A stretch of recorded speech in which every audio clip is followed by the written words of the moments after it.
எல்லாத்துக்கும் வணக்கங்க. அமாவாசை அன்று செய்ய வேண்டியதுங்க முன்னோர்கள் வழிபாடுங்க. மறைந்த முன்னோர்களின் ஆத்மா சாந்திக்காக வீட்டில் எள்ளும் தண்ணீரும் கொண்டு தர்ப்பணம் செய்யணுங்க. படைப்பு இடுதல். முன்னோர்களின் படத்தை சுத்தம் செய்து அவர்களுக்கு பிடித்த இனிப்பு, காரம் மற்றும் பழ வகைகள் படைத்து வழிபட வேணுங்க. தானம் செய்தலுங்க. பசு மாட்டிற்கு அகத்திக்கீரை அல்லது கோதுமை தவிடு தானமாக வழங்குவது சிறப்புங்க. புனித நீராடலுங்க. கடல் அல்லது ஆற்றில் நீராடுவது மிகவும் சிறப்புங்க. குலதெய்வ வழிபாடுங்க.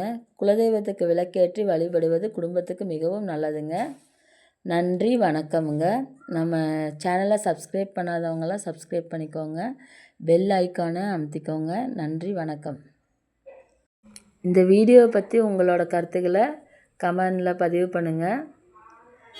எங்களுக்கு கொஞ்சம் சப்போர்ட் பண்ணுங்கள். சேனலை சப்ஸ்கிரைப் பண்ணுங்கள்.